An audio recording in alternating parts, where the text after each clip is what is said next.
Hey guys, welcome back to Weekenders on the Water. Today we're here at the boat ramp, and today we want to talk about PWC required safety equipment here in the state of Florida. So if you're getting ready to head out on the water for the first time and you want to know what's required, then you're in the right place. Make sure you stick around, check it out, hit that subscribe button, and let's go.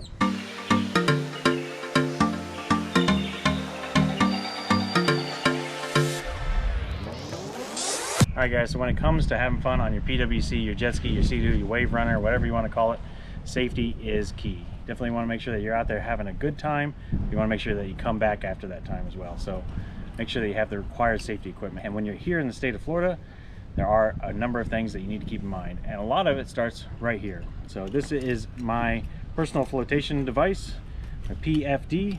Definitely want to make sure that you're wearing a life jacket. It is required by law that you wear a life jacket when you're on a PWC in the state of Florida, whether you're driving or riding. And it has to be U.S. Coast Guard approved, and I believe it needs to be a type 3. Cannot be an inflatable one. I don't think it can be one of the neck ones either. I don't think you can get away with that. Definitely like something like this. If you're gonna be if you have your own ski and you're gonna be spending a lot of time on the water, get something that's comfortable, so that way you actually don't mind wearing it. If you get one of those really cheap Walmart style ones, which, let's be honest, we all had one of those at one point, the $20 brands from Walmart, they are scratchy, they're itchy, they're sweaty. You don't want to spend much time on those. Get something like this with like a neoprene type of material, and works really well. In addition to your life jacket, a number of things you should attach to your life jacket, and the first one of those being your safety lanyard. So this is for my Seadoo. Yamaha has a similar type of device. Basically, this attaches to your jet ski, and in the event that you fall off, this comes with you and it shuts the engine off, so that way your jet ski doesn't end up in Mexico. You know, while you're stranded in the water. That would not be good. Basically, so if you're out there riding hard and you fall off your jet ski, this will shut the engine off, and it shouldn't be with more than a few feet away, that hopefully you can swim to it and get back to it and be safe. Well, number 3 on the list, and the second thing on our life jacket, is our whistle. So you do need some sort of noise making device. We prefer to keep ours on a life jacket. Again, if you were to fall off and you were end up in the water, and if you can't get back to your jet ski for some reason. Okay, all right. I was gonna tell you not to do that, but okay. Okay, yeah. Having a whistle nearby can definitely be a lifesaver. And again, it's required to have some sort of noise-making device. I prefer to have mine attached to my life jacket. And number 4 on the list, we keep up front here, and that is our fire extinguisher. All right, so fire extinguishers are required. You need to make sure that it is on your vessel at all times, and you want to make sure it's charged. This one has a little green like indicator thing, so as long as that's popped out, you're good. Other ones will have a dial. Check that. You want to check it once a year just to make sure that it's still charged, still pressurized. Examine it for rust. Make sure there's no corrosion on this. If they do get too corroded, they can possibly explode, so that would not be good.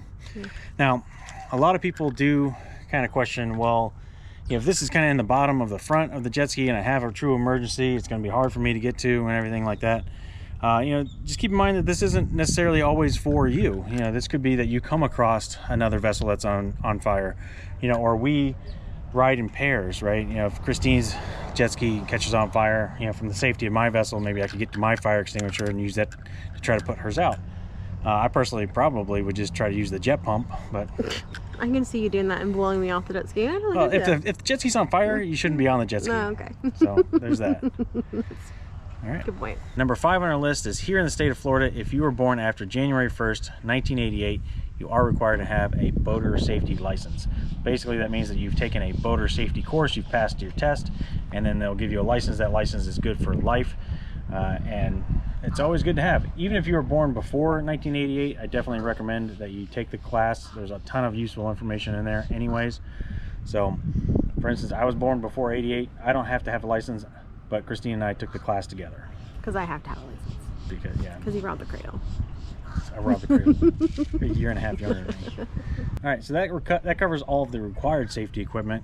I would add 2 more honorable mentions of things that are optional, but this is like the Seadoo safety equipment container. This is actually an aftermarket. It's basically the same thing as what they have in the Seadoo. If you buy it directly from the factory, they're roughly the same price, so I don't know. In here, you'll find a flashlight and a tow rope. So not a bad idea to have those nearby too. Now, I actually keep a few other things in there, a couple tools and stuff, But maybe in a future video we'll cover all of the other equipment that we take on our standard jet ski runs. So if you want to know about that, let me know in the comments below. Maybe we'll make a video about that topic. Anyways, that's going to do it for today, guys. Remember to hit that subscribe button. We really appreciate it. Really help us out. And with that being said, we're out of here, and we'll see you next weekend. Bye.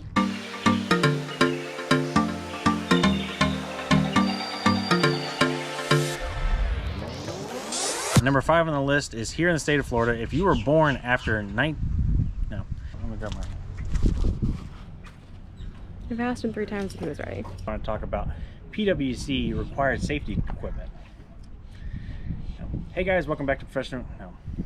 So if you're getting ready to hit out the, if you're out there riding hard and you come off your ski, and with this, and it has to be U.S. Coast Guard approved. Number 2 on our life jacket. Oh, okay. I was gonna say, okay, sorry. All right, number 4 on the list. Keep up here, up front.